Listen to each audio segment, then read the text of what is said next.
Saudara-saudari yang dikasihi oleh Tuhan Yesus Kristus, selamat bertemu kembali dalam program Arus Hayat Voice. Tema kali ini adalah Meraja dalam Hayat. Pembacaan Alkitab diambil dari Roma pasal 5 ayat 17 dan 21. Terjemahan langsungnya. Sebab jika oleh dosa satu orang, maut telah meraja oleh satu orang itu, maka lebih benar lagi mereka yang telah menerima kelimpahan kasih karunia dan anugerah kebenaran akan meraja dalam hayat oleh karena satu orang itu, yaitu Yesus Kristus. Supaya sama seperti dosa meraja dalam alam maut, demikian kasih karunia akan meraja oleh kebenaran untuk hidup yang kekal oleh Yesus Kristus Tuhan kita. Surat Roma adalah Injil Allah yang memberitahukan bahwa kita sebagai orang berdosa diselamatkan untuk menjadi anak-anak Allah yang menyusun tubuh Kristus dan terekspresi sebagai gereja-gereja lokal. Roma pasal 5 ayat 10 mewahyukan dua aspek.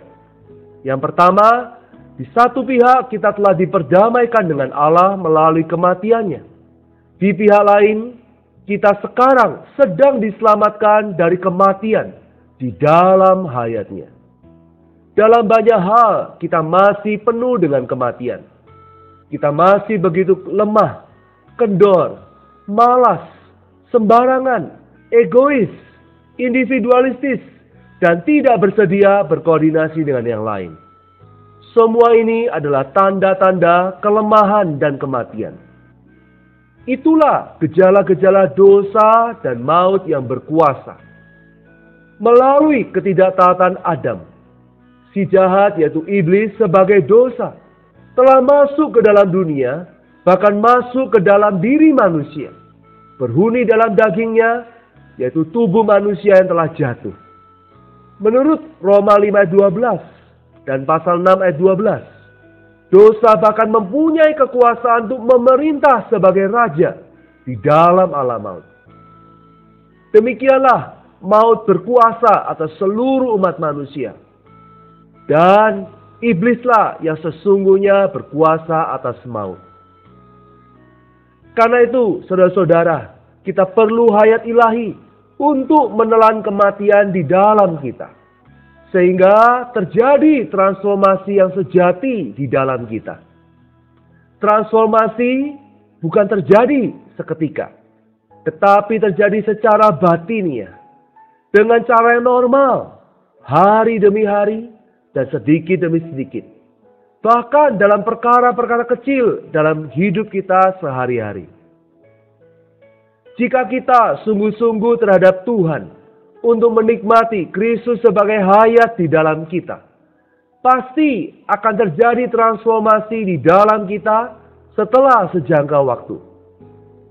Saat kita diselamatkan dari semua kelemahan dan ketidakmampuan kita untuk memenuhi tuntutan Allah sesuai dengan standar ilahinya, kita akan hidup dalam hidup yang baru.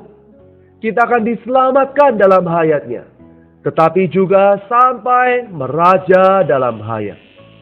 Dengan demikian, kita akan mempunyai kebebasan penuh. Kita akan memerintah sebagai raja dalam hayat, melalui menerima Kristus sebagai hayat kita. Tidak ada satupun yang akan memperbudak kita. Tidak ada hal apapun yang akan menjadi belenggu bagi kita. Karena kita akan dengan bebas menikmati hayat Kristus yang menyelamatkan. Puji Tuhan, saudara-saudara, oleh hayatnya ada kasih karunia dan kaum beriman yang dapat berkuasa dan meraja dalam hayat. Menurut Yohanes 1 ayat 14 dan 17, kasih karunia ini datang bersama Kristus. Bahkan kasih karunia ini adalah Allah yang telah mengaruniakan dirinya sendiri kepada kita untuk menjadi kenikmatan kita. Roma pasal 5 ayat 17 berkata, yang telah menerima kelimpahan anugerah dan karunia kebenaran akan meraja dalam hayat oleh karena satu orang itu, yaitu Yesus Kristus. Bagaimana mungkin kita yang dahulunya orang dosa dapat meraja dalam hayat? Kita dapat meraja dalam hayat adalah melalui menerima kelimpahan kasih karunia. Misalkan kita menghadapi suatu problem. Jika kita merasa mudah mengatasinya, itu berarti kita memiliki suplai kasih karunia yang cukup. Namun, jika kita merasa keadaan kita sangat sulit, itu membuktikan kita kurang kelimpahan kasih karunia. Seringkali seorang saudara merasa tersinggung ketika kita berbicara terus terang kepadanya. Mengapa dia tersinggung? Karena dia kurang memiliki kasih karunia.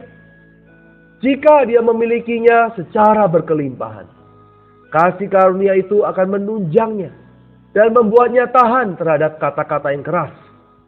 Hal yang paling sukar kita tahan adalah kata-kata yang keras. Kita semua suka mendengar kata-kata yang lunak, kata-kata yang manis dan dilapisi gula. Dalam Kolose 4 ayat 6, dalam bahasa aslinya Paulus memberitahu kita, hendaklah kata-kata kita senantiasa digarami. Ini berarti kata-kata kita haruslah terkendali.